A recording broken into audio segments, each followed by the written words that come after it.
अऊज़ु बिल्लाहि मिनश शैतानिर रजीम बिस्मिल्लाहिर रहमानिर रहीम अल्हम्दुलिल्लाहि रब्बिल आलमीन अल्हम्दुलिल्लाहिल्लज़ी हुवल अव्वल वल आखिर वज़्ज़ाहिर वल बातिन वलहुल मुल्कु वलहुल हम्द युहयी व युमीतु व युहयी व हुवा हय्युल ला यमूत बियदिहिल खैर व हुवा अला कुल्लि शैइन क़दीर वस्सलातु वस्सलामु अला नबिय्यिल उम्मिय्यिल क़रशिय्यिल हाशिमी अल मक्किय्यिल मदनिय्यिल अबतहिय्यित तहामी अल अब्दिल मुअय्यद वर रसूलिल मुसद्दद अल मुस्तफ़ल अमजद अल महमूदिल अहमद हबीब इलाहिल आलमीन सय्यदना व मौलाना अबिल क़ासिम मुहम्मद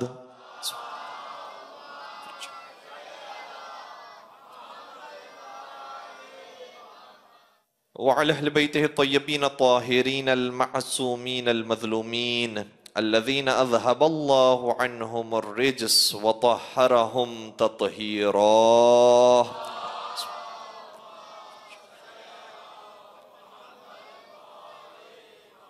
व लअनतुल्लाहि अला अअदाइहिम अजमईन।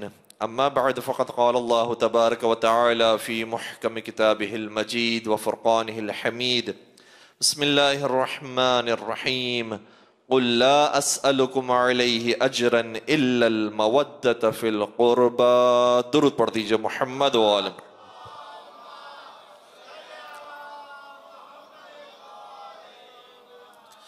आइज़ान गिरामी क़द्र, मजलिस शब आशूर के लिए जिस आय करीमा का इंतखाब किया गया, उसके तर्जुमे को पेश करने से कबल इस मुकदमे को बयान करना ज़रूरी है कि 1,24,000 अम्बिया दुनिया में तशरीफ़ लाए, और चूंकि वो अल्लाह की तरफ से भेजे हुए नुमाइंदे थे, इसलिए उनका अजर भी परवरदिगार के ऊपर था। किसी ने भी दुनिया में आने के बाद ये नहीं कहा कि ए इंसानों, ए मानने वालों, तुम्हें चाहिए कि अब तुम मुझ पर ईमान लेकर आ गए हो तो हमारी जो जिम्मेदारी होती है अब उसका खर्चा तुम्हें उठाना है, अब जिम्मेदारी तुम्हें अदा करनी है, अब खाना तुम्हें प्रोवाइड करना है, अब जगह तुम्हें प्रोवाइड करनी है, अब रहने सहने का एहतमाम तुम्हें करना है। 1,24,000 अंबिया में से किसी एक की मिसाल भी ऐसा नजर नहीं आती। बल्कि कुरान करीम में अजीब फ़िक्रा है जो मुसलसल कुरान में जिक्र हुआ है। हजरत शुएब अलैहिस्सलाम का यही जुमला है जो कुरान ने बाकायदा नाम जिक्र किया। हजरत नूह अलैहिस्सलाम का यही फ़िक्रा है। हजरत लूत अलैहिस्सलाम का यही जुमला है। हजरत हूद अलैहिस्सलाम का यही जुमला है। हजरत सालेह अलैहिस्सलाम का यही जुमला है। ये बड़े बड़े अंबिया इस दुनिया में तशरीफ लाए और ये फरमा के चले गए कि इन अजरिया इल्ला अल्लाह, हमने इस दुनिया में आने के बाद जितनी भी तुम्हें तबलीग की है, जितनी भी तुम्हारी हिदायत की है, उस सब की जिम्मेदारी और सबका अज्र परवरदिगार के ऊपर है। तुम में से कोई ऐसा नहीं है कि जो सलाहियत रखे कि हमारी उजरत अता कर सके। हमारी मजदूरी देना तुम्हारे बस में ही नहीं है। हमारी उजरत हकीकी मानों में परवरदिगार ही देगा। लेकिन 1,24,000 अंबिया में से मैं कुरान मजीद देखकर पढ़कर पूरी जिम्मेदारी से जुमला अर्ज कर रहा हूं कि 1,24,000 अंबिया में से सिर्फ एक नबी ऐसा आया जिसने कहा कि मेरी उजरत मेरे चाहने वाले अदा करेंगे, मुझे मानने वाले अदा करेंगे, मुझ पर ईमान लाने वाले अदा करेंगे। और वो नबी भी कोई छोटा नबी नहीं है, बल्कि इन नबियों का सरदार है। जब बाकी अंबिया ये कहते हैं कि तुम हमारी उजरत नहीं दे सकते, हमारी उजरत परवरदिगार ही देगा, तो जो सरदार अंबिया था उसको तो बतरीके औला यही कहना चाहिए कि तुम्हारी क्या औकात, ना तुम दे सकते हो, ना जन्नात दे सकते हैं, ना फरिश्ते दे सकते हैं, ना कायनात की कोई मखलूक दे सकती है। लेकिन अजीब बात यह है कि उस सरदार अंबिया ने आने के बाद ये कहा कि ऐ मेरे मानने वालों, मैं तुमसे उजरत भी चाहता हूं, मैं तुमसे कुछ नुसरत चाहता हूं, मैं तुमसे कुछ हिमायत चाहता हूं। और वो हिमायत क्या है? कुरान की आयत बन गई। और आयत का आगाज भी इतने खूबसूरत तरीके से हुआ कि ये नहीं फरमाया कि ला अस्अलुकुम, बल्कि फरमाया कुल ला अस्अलुकुम। कुल का मतलब क्या है? यानी अल्लाह अपने हबीब से ये कह रहा है, ए हबीब हमें पता है कि तुम लोगों से उजरत नहीं मांगोगे, लेकिन हम तुम्हें कह रहे हैं कि मांगो। कुल कहो ला अस्अलुकुम अलैहि अजरन इल्लल मवद्दत फिल कुर्बा, कि मैं तुमसे अजर रिसालत में कुछ नहीं चाहता हूं मगर यह कि मेरे कुर्बा से मवद्दत इख्तियार करो। यह मवद्दत कुर्बा कुरान मजीद की आयत है। अगर कोई कुर्बा से मवद्दत इख्तियार नहीं करता है तो कुरान की आयत का इनकार करता है, अजर रिसालत को अदा नहीं करता है। इतना बड़ा फरमान नबी मौजूद है। और अजीब बात है, अहले बैत की शान में जितनी भी आयत नाज़िल हुई है वो बड़ी मुनफरिद है कुरान करीम के अंदर। आपको कुरान करीम के अंदर ये कहीं और आयत नहीं मिलेगी कि कुल ला असअलुकुम अलैहि अजरन इल्लल मवद्दत फिल कुर्बा। हालांकि हजरत नूह आए हैं, हजरत इब्राहिम आए हैं, हजरत मूसा आए हैं, हजरत ईसा आए हैं, किसी ने ये फिक्र इरशाद नहीं फरमाए। लेकिन वो फिक्रे के जो बाकी अंबिया कह के गए हैं वो बार बार तकरार होते रहे, इन अजरिया इल्ला अला रब्बिल आलमीन, हमारा अजर तो परवरदिगार देगा। ये कुरान में बार बार आया। ये आयतें तो आपको बार बार मिल जाएंगी, फबी अय्यि आलाइ रब्बिकुमा तुकज़्ज़िबान। ये आयतें तो बार बार मिल जाएंगी, या अय्युहल्लज़ीना आमनू। ये आयतें तो बार बार मिल जाएगी, अक़ीमुस्सलाह व आतुज़ ज़का। लेकिन वो आयतें जो अहले बैत की शान में आई उसकी कोई नजीर कुरान में नहीं मिलेगी। चाहे वो कुल ला अस्अलुकुम अलैहि अजरन इल्लल मवद्दता फिल कुर्बा की बात हो, चाहे इन्नमा युरीदुल्लाहु लियुज़हिबा अन्कुम अर्रिज्सा अहलल बैत, कि सिर्फ अहले बैत वो हैं कि जिससे रुज़्क़ को दूर किया गया है, इस आयत की बात हो, चाहे उस आयत की बात हो कि इन्नमा वलियुकुमुल्लाहु व रसूलुहु वल्लज़ीना आमनुल्लज़ीना युक़ीमूनस्सलाह व युअतूनज़्ज़का व हुम राकिऊन। तुम्हारा वली अल्लाह है और उसका रसूल है और वो साहिबाने ईमान है जो नमाज कायम करते हैं और हालत रुकू में ज़कात अदा करते हैं।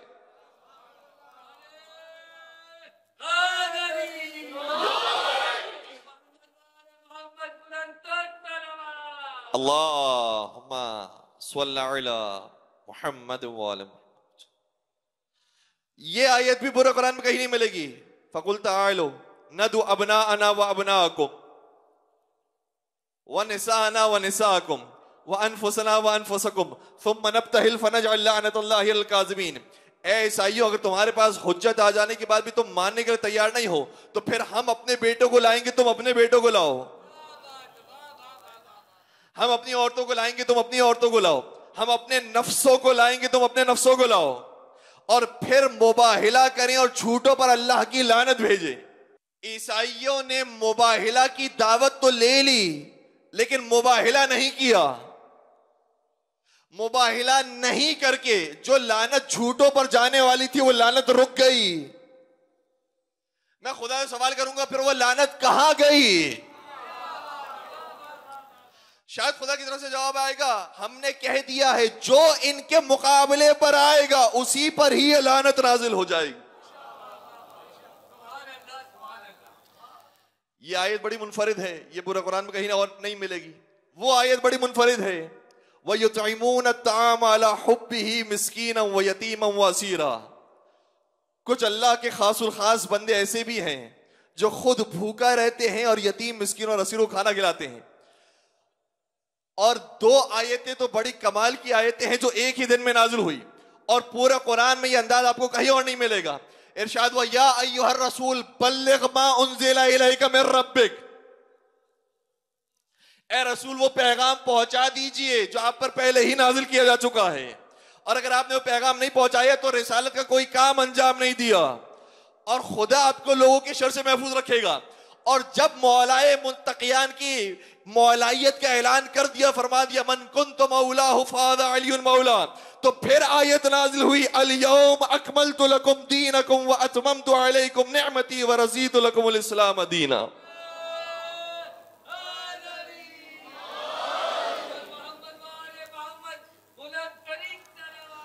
अल्लाहुम्मा सल्ली अला मुहम्मद व ये आयत पूरे कुरान में आपको कहीं नहीं मिलेगी। अल यौम अकमलतु लकुम दीनकुम, आज के दिन हमने दीन को मुकम्मल किया है, नेमतों को तमाम किया है। ये अहले बैत की शान में नाजिल होने वाली आयतें हैं। इनकी मवद्दत वाजिब है, इनसे मोहब्बत इख्तियार करना जरूरी है। हजरत अबू ज़र गफ़ारी बहुत ज्यादा जल्ल क़द्र सहाबी, हमारी जान उनके ऊपर कुर्बान हो जाए। एक मरतबा नबी अकरम की खिदमत में और अर्ज करने लगे, या रसूल अल्लाह हल यनफ़उनी हुब्बु अली, क्या अली की मोहब्बत हमें फायदा देगी? नबी ने शाह फरमाया, अली की मोहब्बत को समझने के लिए समझो, जो शख्स अली से मोहब्बत रखता है गोया ऐसे जैसे मुझसे मोहब्बत रखता है, और जो शख्स मुझसे मोहब्बत रखता है गोया ऐसे जैसे अल्लाह से मोहब्बत रखता है। और अल्लाह से मोहब्बत रखने वाला 100% जन्नती है। मैं कहूंगा ये जो दरमियान में मुकदमे कायम किया, अगर इसको खत्म कर दिया जाए तो नतीजा निकलेगा, जो अली से मोहब्बत रखता है वो 100% जन्नती है। फिर नबी ने आगे शाह फरमाया अली की शान यह है, जो मकाम व मर्तबा मेरा खुदा के नजदीक है वही मकाम व मर्तबा अली का मेरे नजदीक है। और फिर आगे आपके काम का जुमला शाह फरमाया और जो मकाम मर्तबा अली का मेरे नजदीक है वही मकाम मर्तबा अली के चाहने वालों का अली के नजदीक है।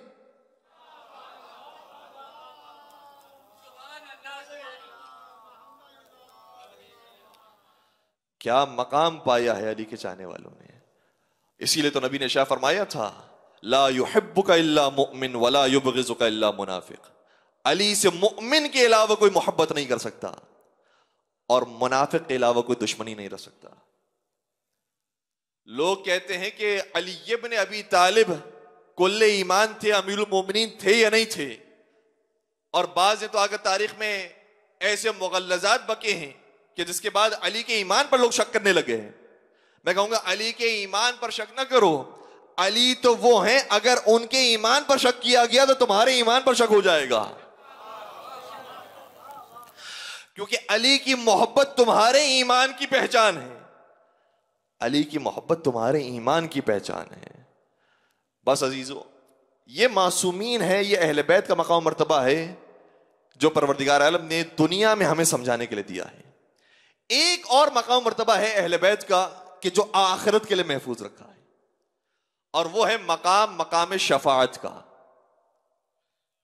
यह शफाअत के बारे में आयत कुरान करीम के अंदर मौजूद है। मुझे नहीं मालूम कि बाज लोग क्यों शफाअत का इनकार करते हैं और इसी तरीके से बाज लोग क्यों लानत से बिगड़ जाते हैं,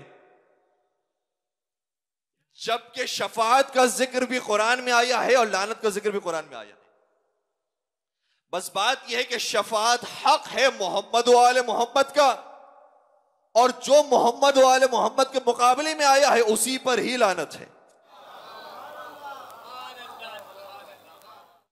मुबाहिला में ये तारीफ बयान कर दी गई, फनजअल लअनतुल्लाहि अलल काज़िबीन, जो पंजतने पाक के मुकाबले पर आया उन पर अल्लाह की लानत हो।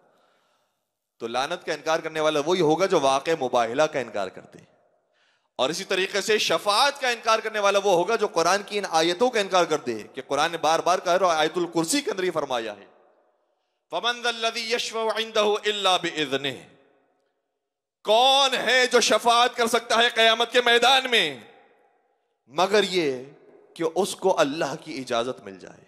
अल्लाह की इजाजत अगर होगी तो वो शफाअत कर सकते हैं। कुरान में दो तरह की आयतें मौजूद हैं, यहां पर बुजुर्गान का मजमा है, सब मुझसे बेहतर जानते हैं। एक तरह की आयत वो है कि जिसमें बयान किया गया कि क़यामत के मैदान में कोई शफाअत नहीं होगी, वहां पर कोई दोस्ती काम नहीं आएगी, कोई सिफारिश काम नहीं आएगी, वो भी आयत कुरान करीम के अंदर मौजूद है। दूसरे मकाम पर कुरान ने कहा है कि हाँ शफाअत होगी, लेकिन मखसूस अफराद होंगे जो शफाअत करेंगे। अब हम ये नहीं कर सकते कि वो आयतें तो ले लें और ये आयतें छोड़ दें, क्योंकि अगर कोई ये करने वाला होगा तो वैसा ही होगा कि जैसे कोई इस आयत को ले ले कि वैलुल लिल मुसल्लीन, नमाज पढ़ने वालों पर अफसोस हो, कि कुरान ये तो कह रहा है कि नमाज पढ़ने वालों पर अफसोस हो इसलिए आप नमाज नहीं पढ़ेंगे। अरे कुरान ये भी तो कह रहा है अकीमुस्सलाह, नमाज कायम करो। तो फिर पूरे कुरान को पढ़ना पड़ेगा। किन नमाज पढ़ने वालों पर अफसोस किया गया? अल्लज़ीना हुम अन सलातिहिम साहून, वो नमाजी कि जो नमाज पढ़ते हैं और नमाज में अल्लाह से गाफिल हो गए, उन पर अल्लाह की वैल नाजिल हो। लेकिन वाकई नमाज पढ़ने की अहमियत बयान की गई, नमाज को कायम करने का हुक्म दिया गया। इसी तरीके से शफाअत का मामला है। शफाअत कयामत के मैदान में किसी कम अमल करने वाले को, बद अमल को, बद किरदार को नसीब नहीं होगी। शफाअत उसको नसीब होगी जिसने अपनी तरफ से अमल की कोशिश की थी, ईमान इख्तियार किया था, लेकिन कहीं कोताही रहेगी तो परवरदिगार कहता है मेरे नेक बंदे तेरी शफाअत कर देंगे। ठीक है, बात वाज़ेह हो रही है। बाज हमारे नौजवानों के ज़हन में सवाल पैदा होगा कि अगर हमें अमल ही करना है तो फिर शफाअत की जरूरत ही क्या है? शफाअत तो उस वक्त काम आएगी कि जब अमल ना हो और शफाअत हो जाए। जिस तरीके से हमारे काम अगर रुक जाते हैं तो उस वक्त सोर्स काम आएगी कि जब हमारा काम वैसे ही ना बन रहा हो। अगर हम वैसे ही काम करके जाएं तो सोर्स की जरूरत क्या है? क्या नहीं, सोर्स की जरूरत उस वक्त भी पड़ेगी, इसलिए कि तुम में से कोई ऐसा बंदा नहीं है जो खुदा की हकीकी मानों में बंदगी कर सके। नबी अकरम भी इस दुनिया में आए तो अपने आप को ये कहते रहे परवरदिगार मैं तेरे सामने अब्द हकीर हूं। इसलिए इंसान इबादतों के बावजूद कमी का एहसास करता है। इस कमी को पूरा करने के लिए शफाअत मासूमिन की जरूरत है। सवाल ये पैदा होगा कि वो कमी तो हमेशा बाकी रहेगी, फिर शफाअत की जरूरत क्या है? खुदा वैसे ही माफ कर देगा। तवज्जो रखिएगा, मैं सवाल दर सवाल आपकी बयान कर रहा हूं और मरहलावार आपकी खत्म में अराइज को बयान करने की कोशिश कर रहा हूं। शफाअत की फिर जरूरत क्या है? इंसान ने अपनी तरफ से कोशिश की, जो कोताही रह गई परवरदिगार पूरी कर देगा।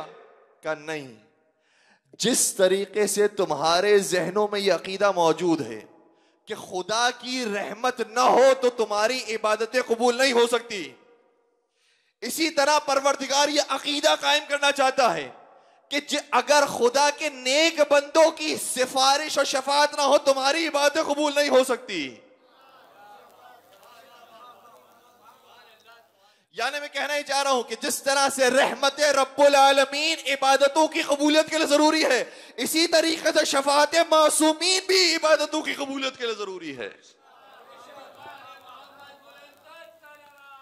अल्लाह सल्लल्लाहु अलैहि।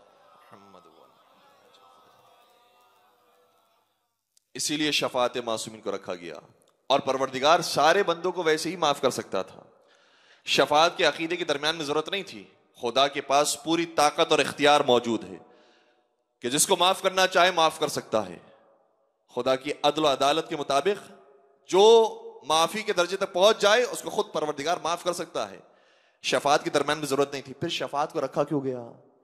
शफाअत को इसलिए नहीं रखा गया, तवज्जो रखिएगा, इसलिए नहीं रखा गया कि खुदा की बारगाह में माफी ना मिल सके तो किसी और की बारगाह में आ जाओ, इसलिए नहीं रखा गया। खुदा की बारगाह के मुकाबले पर कोई दूसरी बारगाह खड़ी नहीं की गई है।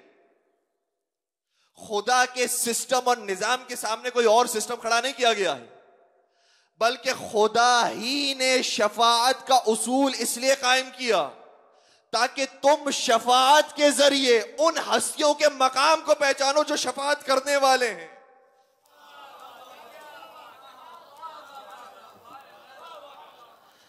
वरना परवरदिगार खुद ही माफ कर सकता था, लेकिन पहचाना मकसूद था कि हुसैन इब्न अली को पहचानो, हसन इब्न अली को जानो, अली मुर्तजा को पहचानो, फातिमा ज़हरा को समझो और मोहम्मद मुस्तफ़ा सल्लल्लाहु अलैहि वसल्लम की अजमत के कायल हो जाओ। मैं बस एक फिक्र अर्ज करना चाहूंगा कि वो खुदा जो महशर के मैदान में अल्लाह वालों के मकाम को बताना चाहता है, क्या वो पसंद नहीं करेगा कि इस दुनिया में भी लोग अल्लाह वालों का वसीला इख्तियार करें? और मेरी बात की दलील के तौर पर मैं कुरान की आयत पेश कर रहा हूं कि इरशाद फरमाया या अय्युहल्लज़ीना आमनुत्तक़ुल्लाह वब्तगू इलैहिल वसीला। ऐ साहिबान ईमान, अल्लाह से डरते रहो और उस तक पहुंचने के लिए वसीला तलाश करो। जब शफाअत में उन बंदों के वसीले की जरूरत पेश आएगी तो क्या इस दुनिया में उन बंदों की वसूले की जरूरत नहीं है? इसीलिए हजरत आदम अलैहिस्सलाम तशरीफ लाए, तौबा परवरदिगार से मांगी, लेकिन तौबा कबूल नहीं हो रही थी। यहां तक कि उनको जिब्राइल ने आकर सिखाया कि इस तरीके से माफी तलब करो कि या अल्लाह, ए परवरदिगार, तुझे बेहक मोहम्मद व अली व फातिमता वल हसन वल हुसैन, तुझे मोहम्मद मुस्तफ़ा का वास्ता, अली मुर्तज़ा का वास्ता, फातिमा ज़हरा का वास्ता, इमाम हसन का, इमाम हुसैन का वास्ता है, मेरी तौबा कबूल फरमा ले। जब इन 5 हस्तियों के सदक़े में हजरत आदम अबुल बशर ने दुआ मांगी, खुदा की तरफ से आवाज आई, हमने तेरी तौबा कबूल कर ली।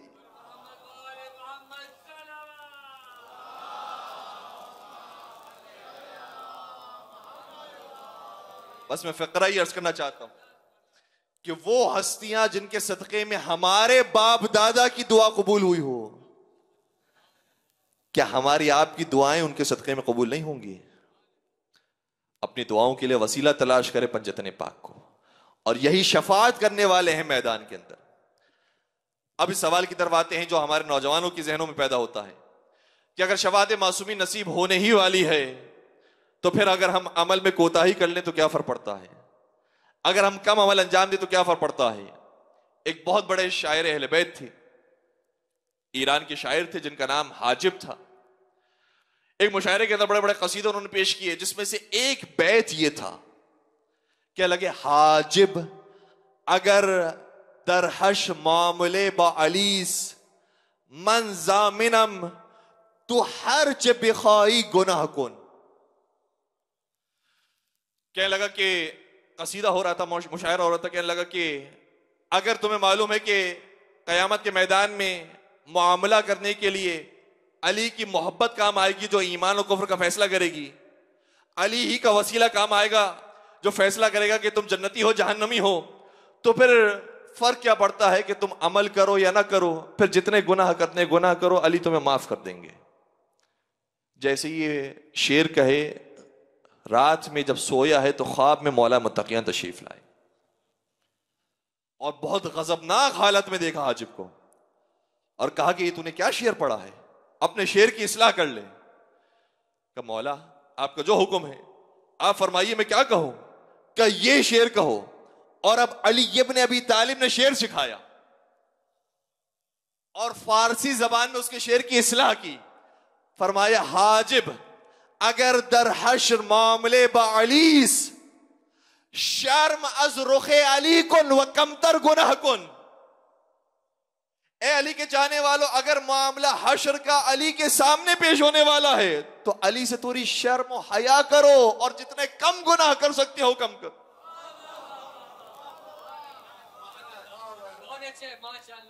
शर्म महसूस करो। यकीनन शफात मोहम्मद वाले मोहम्मद है, लेकिन मुसलमान शर्म महसूस करें कि मोहम्मद अरबी जब तशरीफ लाएंगे तो हम क्या जवाब देंगे। इसलिए जितने कम से कम मासियत परवरदिगार हो, बल्कि जितनी कोशिश हो कि नाफरमानी परवरदिगार से बच सके, नाफरमानी परवरदिगार से बचने की कोशिश करनी चाहिए।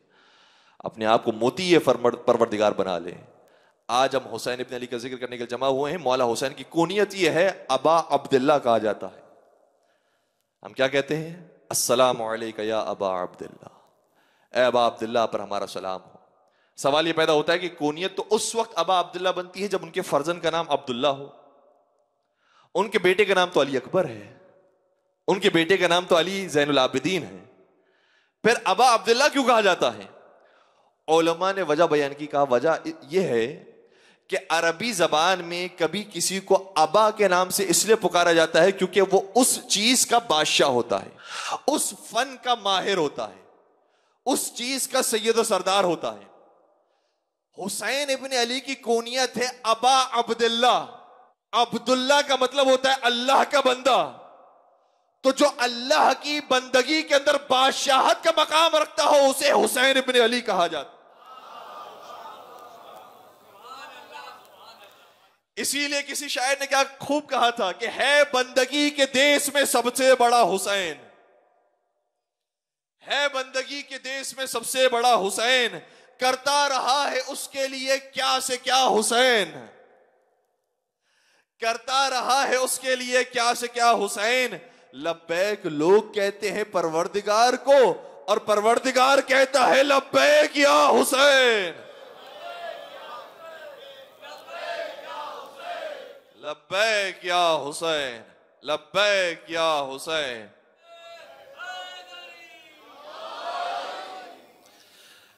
और ये खुदा न खास्ता किसी के जहन में सवाल पैदा ना हो जाए कि कैसे हो सकता है कि परवरदिगार अपने बंदे को कहे लब्बैक। हमारे पास मुत्तफ़िक़ुन अलैह रिवायतें मौजूद हैं। रिवायत इस तरीके से हमारा आइमा ने बयान की है, मुत्तफ़िक़ुन अलैह रिवायतें हैं। रिवायत का जुमला यह है कि अगर कोई शख्स अपने माबूद को 10 मरतबा यह कहकर पुकारता है या अल्लाह या अल्लाह या अल्लाह या अल्लाह या अल्लाह या अल्लाह या अल्लाह या अल्लाह या अल्लाह या अल्लाह, तो खुदा की तरफ से आवाज आती है लब्बैक या अब्दी। तूने मुझे इतना याद किया है, तूने मुझे इतना पुकारा है, तेरा एक एक बदन का जुज कह रहा है या अल्लाह या अल्लाह या अल्लाह, तो खुदा की तरफ से आवाज आती है लब्बैक या अब्दी, लब्बैक या अब्दी, लब्बैक या अब्दी। जब इंसान सिर्फ जबान से पुकारे तो खुदा कह दे लब्बैक। अगर इसका किसी का बदन का एक एक हिस्सा कहने वाला हो या अल्लाह या अल्लाह या अहद या अहद या समद या समद, तो क्या खुदा की तरफ से आवाज नहीं की लब्बैक या हुसैन, लब्बैक या हुसैन, लब्बैक या हुसैन। इसलिए हुसैन इब्न अली बंदगी का सबसे बड़ा इस्तिआरा है। हुसैन इब्न अली से बड़ा कोई और बंदा नहीं है। और यही फर्क था करबला वालों के अंदर। करबला में जो हुसैन इब्न अली के मुकाबले पर लोग आए थे वो दुनिया वाले थे, और हुसैन के लश्कर अल्लाह वाले थे। अब मैं किस किस के नाम आपकी खबर बयान करूं। सब जानते हैं कि हुसैन इब्न अली के मुकाबले में जो लश्कर आया था उसका सिप्पे सालार है उमर इब्न साद। और जब नबी का बेटा भी कुरान की आयत के मुताबिक नाफरमान हो सकता है तो फिर किसी का बेटा भी हो सकता है। इसलिए खुदा न खासा इंसान ये तासुब में मुब्तला ना हो कि नहीं फुला के बेटे थे तो कैसे हो सकता है। कुरान तो कह रहा है हजरत नूह अलैहिस्सलाम का बेटा भी नाफरमान हो जाए तो वो भी जहन्नमी हो जाता है। इसलिए साद इब्न अबी वक्कास के बेटे थे उमर इब्न साद, और बज़ाहिर ये नमाजी था, बज़ाहिर आबिद था, जाहिद था, मुत्तकी परहेज़गार था, और बज़ाहिर बड़ा दीनदार मालूम होता था। इब्न ज़ियाद जब कूफे में आया है तो कूफे वालों से एक मीटिंग की उसने, और बड़े बड़े सरदारा ने कूफा को जमा किया। उसमें यह कहा कि तुम में से कौन ऐसा है कि जो हुसैन इब्न अली का सर लेकर आए। किसी में जरूरत नहीं थी कि हां में जवाब दे। उमर साद की तरफ इशारा किया, ऐ उमर साद, अगर तू ये काम कर सकता है तो तेरे लिए मुल्क रय की हुकूमत है, तेहरान की शहर रय की हुकूमत तुझे दी जाएगी। उमर साद ने कहा कि अगर ऐसा है, तेरा वादा है, तो फिर मुझे सोचने के लिए कुछ वक्त दे, मैं कुछ देर के अंदर तुझे जवाब दूंगा। मैं तारीख देखकर आपकी खिदमत कर रहा हूं, और तारीख किसी फिरके की नहीं होती, तारीख में जो हुआ होता है वो सामने आ जाता है। उमर साद अपने घर में गया है और अपने भांजे के सामने आकर बहुत कंफ्यूज था और शशोपंच के अंदर मुब्तला था। तो उसके भांजे ने सवाल किया कि मामू जान क्या बात है, आज क्या हुआ मीटिंग के अंदर। तो उस वक्त उमर साद ने कुछ अशआर पढ़े हैं और अपना हाल दिन बयान किया। वो अशआर में आपकी सुपुर्द करना चाहता हूं। उमर साद ये कहने लगा कि बेटा, अला इन्नमद दुनिया बिखैरिन मुअज्जल फमा आक़िलुन बाअल वजूद बिदैन यक़ूलून इन्नल्लाह खालिक़ु जन्नतिन व नारिन व ताज़ीमिन व गुल्ल यदैन फ़इन सदक़ू फ़ीमा यक़ूलून इन्ननी अतूबु इलर रहमान मिन सनतैन व इन कज़बू फ़ुज़ना बिदुनिया अज़ीमा व मुल्किन अक़ीम दाइमिल हिजलैन। उमर साद ने कहा कि बेटा मैं इसलिए परेशान हूं क्योंकि इब्न ज़ियाद ने यह ऑफर दी है और कहा है कि अगर सर हुसैन को लेकर आओगे तभी तुम्हें मुल्क रय की हुकूमत दी जाएगी। तो मैं ये सोच रहा हूं कि जब उसने ये वादा कर ही लिया है तो मैं दुनिया ले लूं और आखिरत में जो जन्नत मिलने वाली है उसको छोड़ दूं। क्यों? इसलिए क्योंकि अक्लमंद इंसान वो होता है जो नक़द को ले लेता है, उधार को छोड़ देता है। ये लॉजिक समझ में आ रही है उमर साद की कि वो तो उधार है, मालूम नहीं कि मिलेगा या नहीं मिलेगा, लेकिन ये तो अभी मुझे मिलने वाली है, इसलिए मैं ये लेने के लिए तैयार हूं। फमा अक़िलुन बाअल वजूद बिदैन, तुमने कोई अक्लमंद इंसान ऐसा नहीं देखा कि जो नक़द को छोड़ दे और उधार पर भरोसा करे। आगे कहता है यक़ूलून इन्नल्लाह खालिक़ु जन्नतिन व नारिन व ताज़ीमिन व गुल्ल यदैन। ये तो लोगों ने बातें मशहूर कर दी है कि खुदा है जिसने जन्नत बनाई है, जिसने जहन्नम बनाई है, जिसने हथकड़ियां बनाई है, जिसने अजाब बनाया है। फ़इन सदक़ू फ़ीमा यक़ूलून, अगर ये लोग अपनी बातों में सच्चे भी निकले तो मैं क्या करूंगा? कत्ले हुसैन के बाद इन्ननी अतूबु इलर रहमान मिन सनतैन, मैं कत्ल करने के बाद तौबा कर लूंगा। शैतान जब वसवसा करता है इंसान को, कहां तक पहुंचाता है। किसी ने क्या खूबसूरत बात की थी कि अगर इंसान किसी बुराई का इरादा कर ले तो फिर बहाने बहुत मिलते हैं, और अगर किसी अच्छाई का इरादा कर ले तो रास्ते भी बहुत मिलते हैं। कहने लगा मैं तौबा कर लूंगा। जैसे तौबा तो इनसे पूछ कर करवाई जाएगी कि आप तौबा कर लीजिए फिर आपको मौत दी जाएगी। वो और हस्तियां होती हैं कि जिनकी बारगाह में मलकुल मौत आता है तो पहले इजाजत तलब करता है फिर दाखिल होता है। आगे कहने लगा वन कज़बू, और अगर ये लोग झूठे निकले जो कह रहे थे कि जन्नत भी है जहन्नम भी है, फुजना बिदुनिया अजीमा, तो मैं तो बड़ी अजीम दुनिया का मालिक बन जाऊंगा। वह मुल्किन अकीम, और मेरे पास एक ममलिकत होगी दाइमिल हिजलैन, जो हमेशा बाकी रहने वाली होगी। कम से कम जितना जिंदगी गुजारूंगा वो तो अच्छे तरीके से गुजार लूंगा। अगर ये झूठे निकले और कुछ भी नहीं हुआ तो मेरा तो फायदा हो जाएगा, कम से कम दुनिया तो मुझे मिल जाएगी। आवाज गैबी आई जो भांजे ने नकल की, खुदा की तरफ से आवाज गैबी आई, या अख्सरल वरा ला तहसबन्नल्लज़ी या अख्सरल वरा तफूज़ु बिही बअद क़त्ल हुसैन, ए कायनात में सबसे ज्यादा खसारा उठाने वाले खबरदार ये गुमान भी ना करना कि हुसैन को शहीद करने के बाद तू कामयाब हो सकेगा। और जैसी आवाज आई थी वैसा ही तारीख ने जिक्र किया कि हुसैन इब्न अली को शहीद तो कर दिया, लेकिन ना उसे मुल्क रह की हुकूमत मिली और ना ही उसकी कयामत आबाद हुई। अल्लाह अकबर। अगर इंसान नाफरमानी के रास्ते की तरफ चला जाए, खसिरत दुनिया वल आखिरा, दुनिया भी बर्बाद होती है, आखिरत भी बर्बाद होती है। ये उमर सादे मलून के जुमले हैं। और दूसरी तरफ हमें मौला इमाम अली मकाम इमाम हुसैन सल्लल्लाहु अलैहि वसल्लम के जुमले नजर आते हैं। जनाब मुस्लिम ने अकील की शहादत की खबर सुनी, मुस्लिम की यतीम बच्चियों को जमा किया, बूंदे पहनाए, सर पर दस्ते शफकत फेरा, अपनी गोद में बिठाया। खानदान बनी हाशिम की बच्चियां थी, समझ गई कि इस खानदान के बुजुर्ग ये अंदाज बच्चियों से कब इख्तियार करते हैं। कहने लगी कि अम्मू जान, क्या बाबा का साया सर से उड़ गया? इमाम हुसैन ने फरमाया कि हां, अब से मैं तेरा बाप। मैं अभी मंजिल मसाइब की तरफ नहीं आया, कुछ मंजिलों को तय करने के बाद हम इंशाअल्लाह वहां तक पहुंचेंगे। लेकिन इतना तो पता चल गया कि हुसैन इब्न अली ने क्या किरदार पेश किया है कि अगर कोई यतीम हो जाए तो उसके सर पर दस्ते शफकत फेरो, ये कहो कि तेरा बाप ना रहा, हम तेरे बाप की तरह हैं। हाय काश शाम गरीबा भी कोई आता और सकीना से आकर कहता तू परेशान ना हो, हम तेरी हिफाजत करने वाले हैं, हम तेरे बाप की जगह पर हैं। ये मंजर जब तारीख ने रकम कर लिया, उसके बाद मौला हुसैन के फिक्रे बड़े अजीब हैं। बाज ने देखा कि मुस्लिम ने अकील की शहादत हो गई है, लेकिन मौला ने नहीं फरमाया कि अब हम खुरूज करेंगे, अब हम बाहर निकलेंगे, कूफे वालों से जंग करेंगे, तलवार निकालेंगे, बल्कि मौला ने करबला ही के रास्ते को चुना और वहां की तरफ सफर इख्तियार किया।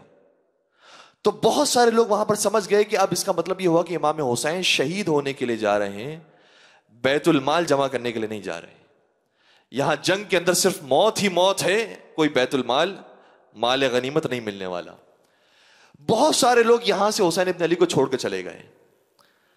जब छोड़कर चले गए, उस वक्त मेरे मौला ने कुछ फिक्रे इरशा फरमाए हैं जो मैं आपकी सुपुर्द करना चाहता हूं। फरमाने लगे, इन तकुन दुनिया तुअद्दु नफीसा फदारु सवाबिल्लाहि अअला व अम्बल।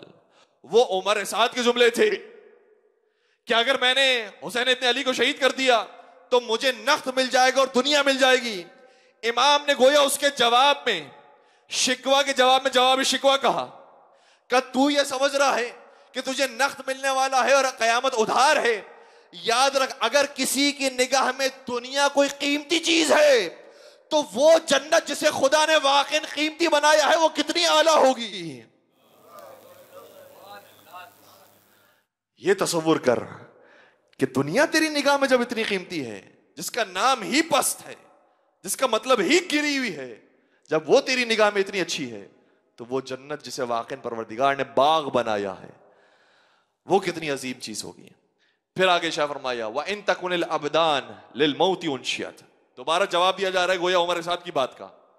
और खुदा ने अगर जिस्मों को पैदा ही इसलिए किया है कि इसे एक दिन मर जाना है और मौत आ जानी है, अगर मरना ही है एक दिन, तो क्या बेहतर नहीं है कि खुदा की बंदगी के रास्ते पर मौत आ जाए? तुझे अगर मुल्क के रह की हुकूमत मिल जाएगी, उसके बाद भी मरना है, मौत आनी है, तो क्या बेहतर नहीं कि खुदा की इबादत और फरमाबरदारी के रास्ते पर मौत आ जाए? फिर आगे शाह फरमाया व इन तकुनिल अरज़ाक़ क़िस्मन मुक़द्दरन फ़क़िल्लतु हिर्सिल मर्इ फ़िस्साई अजवल। और क्या तूने कुरान में और हदीस में ये नहीं पढ़ा है कि रिस्क परवरदिगार की तरफ से आता है? अगर रिस्क और रोजी परवरदिगार ही की तरफ से मिलने वाली है, तो क्या यह बेहतर नहीं है कि जितना मुकद्दर के अंदर है उसी पर इंसान खुश रहे और ज्यादा की हवस ना करे? और आखिरी जुमला शाह फरमाया व इन तकुनिल अमवाल लितर्क जमअहा फमा बालु मतरूकिन बिहिल मरउ यबखल। और अगर मरने के बाद एक दिन इंसान ने जो कमाया हुआ माल है वो छोड़कर ही जाना है, तो फिर क्या यह बेहतर नहीं है कि मरने से पहले यह माल भी राय खुदा में खर्च करके चला जाए? ये दो फिक्र है जो करबला में हमें आवाज देती है। एक फिक्र यजीदी है, एक फिक्र हुसैनी है। फिक्र हुसैनी पुकार रही है कि कयामत के लिए अपने आप को आमादा करो। जन्नत में आजमाइशों के बाद ही इंसान पहुंच सकता है। ये दार इब्तिला है, दार मुसीबत है, दार आजमाइश है। यहां से गुजर कर ही इंसान जन्नत की तरफ जाएगा। और अंबिया आए हैं, उन्होंने जहमतें उठाई, आइम्मा आए हैं, उन्होंने जहमतें बर्दाश्त की हैं। तो हम और आपकी तो कोई हैसियत नहीं है, हमारी जहमतें हमारे एतबार से हैं। बस अजीजों, शब आशूर मुसीबतें अपनी मेराज पर हैं। अगर किसी को मालूम हो कि कल के दिन मुझे मरना है, तो पूरी तैयारी उसकी इस हवाले से होती है कि मेरे बच्चों के लिए अच्छे रहने का इंतजाम हो जाए, मैं अच्छा खासा माल छोड़कर जाऊं, बताकर जाऊं कि मेरे बाद तुम्हें यहां रहना है, तुम्हें ऐसे रहना है, तुम्हें यह खाना है, तुम्हारा यह ख्याल रखने वाले होंगे। कुर्बान हो जाए हुसैन इब्ने अली पर। जब अपने बच्चों को छोड़ रहे हैं तो फरमा रहे हैं कि बेटा तुम्हें सब्र करना है, बेटा तुम्हें तकलीफें बर्दाश्त करनी है, बेटा कहीं तुम्हारा सब्र जवाब ना दे जाए। तुम असबर साबिरीन की औलाद हो, तुम्हें अपना सब्र पेश करना है। और जो मंजर कुरान ने इस्माइल अलैहिस्सलाम के लिए खींचा था, यह हुसैन के इस्माइल हैं जो कटने के लिए तैयार बैठे हैं। आका आप हुक्म करें, अब अपनी गर्दनें कटवाने के लिए तैयार हैं। अल्लाह अकबर। शब आशूर अजीब मंजर था। औलाद तो जाहिर सी बात है कि कुर्बान होने के लिए तैयार होती है, लेकिन अजीब फिक्रे हैं जो असहाब और अंसार ने कहे हैं। आमतौर पर जो करीबी चाहने वाले होते हैं उनकी पहचान उस वक्त होती है जब मुसीबत आए, उस वक्त भी वो साथ देने के लिए तैयार बैठे हो। मौला ने चिराग को खामोश किया, घुप अंधेरा और तारीकी छा गई। फरमाने लगे, ऐ मेरे चाहने वालों, अगर तुम हुसैन को छोड़कर जाना चाहते हो चले जाओ, क्योंकि ये हुसैन के खून के प्यासे हैं, तुम्हें कुछ नहीं कहेंगे, तुम्हें कत्ल नहीं करेंगे, तुम जाना चाहते हो चले जाओ। अज़ादारो कमाल हो गया, इनमें से कोई एक फर्द भी ऐसा नहीं था जो उठकर गया हो। मौला ने अपनी बात को आगे बढ़ाया, फरमाने लगे, अगर तुम्हें जाने में शर्म महसूस हो रही है तो हमारी ही औलाद में से किसी औलाद का हाथ पकड़ो फिर चले जाओ। और कोई तुमसे सवाल करे कि क्यों आ गए हुसैन को छोड़कर, तो कह देना कि हुसैन की औलाद ने भी तो छोड़ा है, इसलिए अगर हमने छोड़ा है तो कोई कबात नहीं है। फिर भी कोई उठने के लिए तैयार नहीं हुआ। अब मौला ने चिराग को दोबारा जब जलाए और अपने अंसार के चेहरों को देखा तो सवाल किया कि तुम मुझे छोड़कर क्यों नहीं जाते हो। जवाब देने वालों में से एक ने जवाब दिया, मौला हम आपको अभी छोड़कर चले जाए, लेकिन ये बताइए इस रोए जमीन में आपके दर से बेहतर दर कौन सा है? आपकी बारगाह से बेहतर बारगाह कौन सी है? किसी और साहबी ने आवाज बुलंद की है, ए आका हुसैन, हमें मालूम है कि आप किसके फर्जंद हैं, अगर आपका साथ नहीं दिया तो कल क़यामत के मैदान में रसूल अल्लाह हमसे सवाल करेंगे, जब हुसैन तुम्हारे सामने मौजूद था तो फिर उसका साथ क्यों ना दिया? हम रसूल अल्लाह को क्या जवाब देंगे? इसलिए हम आपको छोड़कर नहीं जा सकते। एक और साहबी खड़े और कहने लगे, ए हुसैन मजलूम, मुझे दूसरों का तो नहीं पता, लेकिन अगर खुदा मुझे 70 जिंदगियां भी दे और 70 बार मौत दे तो मैं हर मौत को आपके कदमों के ऊपर निछावर कर दूंगा। और किसी और ने खड़े होकर कहा कि 70 की क्या बात है, 1000 मर्तबा में जिंदगी दी जाए तो मैं हुसैन के कदम पर अपनी जान कुर्बान करने के लिए तैयार हूं। मौला ने हर एक को शाबाश दी, हर एक को दुआ दी, हर एक के लिए रहमतों की दुआ फरमाई। इतने में जनाब कासिम भी तशरीफ लाए और जनाब कासिम ने सवाल किया, चचा जान ये बताइए कल के शोहदा में मेरा नाम भी शामिल है? मौला ने जवाब नहीं दिया, सवाल कर लिया। फरमाया, बेटा ये बताओ, कैफल मौत इंदक, बेटा तुझे मौत कैसे लगती है? 13 बरस का बेटा क्या जानता होगा कि मौत कैसी होती है? जिसने जिंदगी का मफहूम भी ज्यादा ना समझा हो वो मौत को कैसे बयान कर सकता है? लेकिन कुर्बान हो जाए यतीम हसन मुश्तबा पर, वो जवाब दिया जो हर हुसैनी की रगों में दौड़ता रहेगा। फरमाने लगे, अम्मी अहला मिनल असल, चचा जान जो मौत आपके कदमों में आ जाए वो तो शहद से ज्यादा शीरी होती। और मैं कहूंगा अज़ादारों, जो जुमले शहजादे कासिम ने बयान किए थे उन जुमलों की लाज भी रखी। जब कल का दिन आया तो वो शहादत पेश की कि बदन का एक एक टुकड़ा आवाज दे रहा था, चचा जान मुझे शहद से ज्यादा शीरी ये मौत लगती है।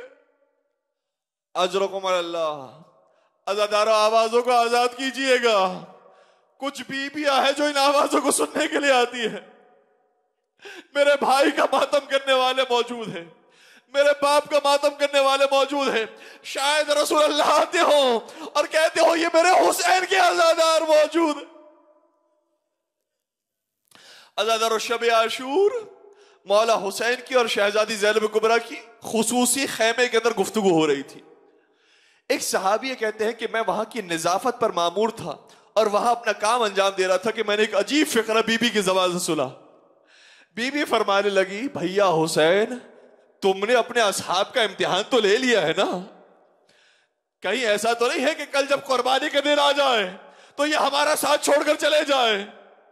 जैसे उस सहाबी के कानों में जुमले पड़े, दौड़ते हुए हबीब इब्न मज़ाहिर के पास आए, कहने लगे, हबीब इब्न मज़ाहिर, बीबी ने ऐसा फिक्रा कहा है, मैं बर्दाश्त नहीं कर सकता और मैं सिर्फ आप ही से अर्ज कर रहा हूं, अगर इस जुमले की कोई आप लाज रख सके तो मुझे बताइएगा। हबीब से डिस्कस किया, कहा बीबी ने फिक्र शाह फरमाया है कि अपने असहाब का इम्तिहान तो ले लिया ना?